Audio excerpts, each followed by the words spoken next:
नमस्कार, मैं हूं अंकुर और आप देख रहे हैं सत्यहिंदी.com। एक नजर डालते हैं अब तक की सुर्खियों पर। आम आदमी पार्टी पंजाब विधानसभा चुनाव में अपनी शानदार जीत का जश्न मनाने के लिए 12 मार्च को पूरे उत्तर प्रदेश में विजय जुलूस निकालेगी। पार्टी के राज्यसभा सांसद संजय सिंह ने ये जानकारी दी। उन्होंने कहा कि पंजाब में आपकी जीत बताती है कि लोगों ने पार्टी को राष्ट्रीय विकल्प के रूप में स्वीकार किया है और राजनीति को साफ करने के लिए वो झाड़ू यानी आम आदमी पार्टी का इस्तेमाल करना चाहते हैं। सिंह ने कहा कि आप सभी के लिए समान अधिकार सुनिश्चित करने के लिए उत्तर प्रदेश में ग्राम स्तर तक एक मजबूत संगठन स्थापित करेगी।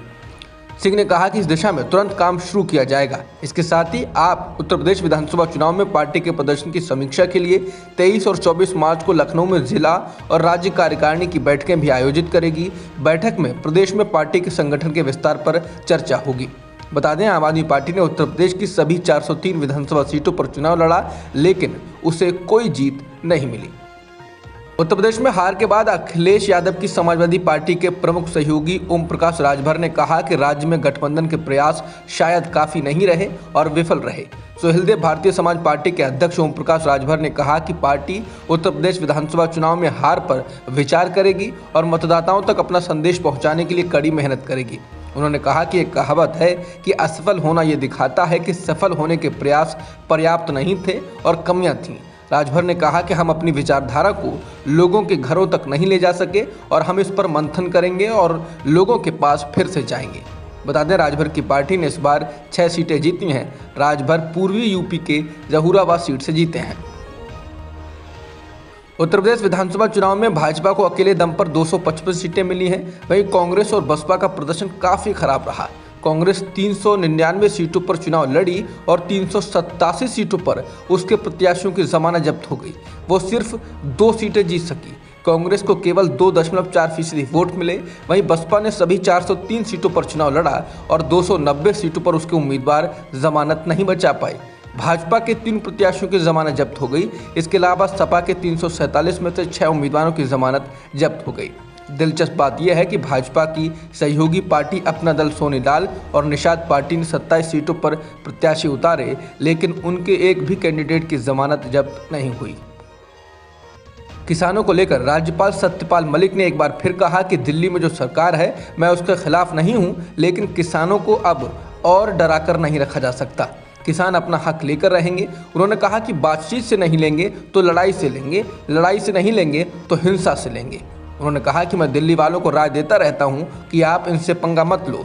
राज्यपाल मलिक एक जाट महासभा में बोल रहे थे। दिल्ली के गोकुलपुर इलाके में शुक्रवार रात को झुग्गियों में आग लग गई। इस वजह से 7 लोगों की मौत हो गई। हादसे की सूचना मिलते ही फायर ब्रिगेड की गाड़ियां मौके पर पहुंची और आग पर काबू पाया। मारे गए सभी 7 लोगों के शव बरामद कर लिए गए। दिल्ली पुलिस के अतिरिक्त आयुक्त देवेश कुमार महिला ने कहा कि आग लगने की सूचना शुक्रवार रात 1 बजे मिली। इसके बाद पुलिस तुरंत मौके पर पहुंची और फायर ब्रिगेड को भी सूचित किया। उन्होंने बताया कि सुबह 4 बजे के आसपास इस आग को बुझाया जा सका।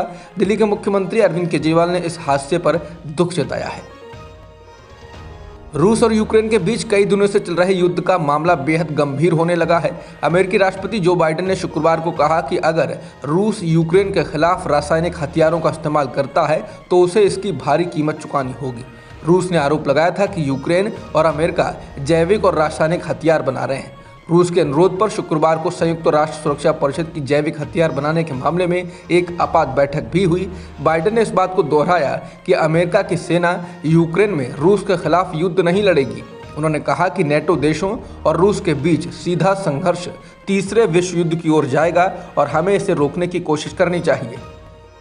यूक्रेन के राष्ट्रपति वोलोदिमीर ज़ेलेंस्की ने रूस पर आरोप लगाया है कि वो युद्ध के लिए आतंकी तरीके अपना रहा है। ज़ेलेंस्की ने अपने फेसबुक पर दिए संबोधन में कहा कि रूसी हमलावरों की कार्रवाई आतंकियों की तरह है। उन्होंने इसके साथ ही रूस पर मेलिटोपोल के मेयर को बंदी बनाने का भी आरोप लगाया।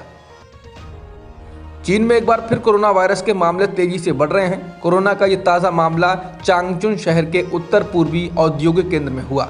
स्थानीय प्रशासन ने वहां पर जबरदस्त लॉकडाउन लगा दिया और इस वजह से 90 लाख लोग घरों में कैद हो गए हैं। लोगों से कहा गया है कि वो बिना किसी वजह के घरों से बाहर ना निकलें और उन्हें 3 राउंड की टेस्टिंग भी करानी होगी। इसके अलावा सभी गैर जरूरी व्यवसायों को बंद कर दिया गया और ट्रांसपोर्ट सेवाओं को भी रोक दिया गया है। चीन के कई शहरों में कोरोना के 1000 से ज़्यादा नए मामले आए हैं और ये पिछले 2 साल में सबसे ज़्यादा हैं। इनमें से 98 मामले जिलिन प्रांत में मिले हैं जो चांगचुन से घिरा हुआ है। अब तक की खबरों में इतना ही। बाकी खबरों के लिए बने रहिए सत्यहिंदी.com के साथ।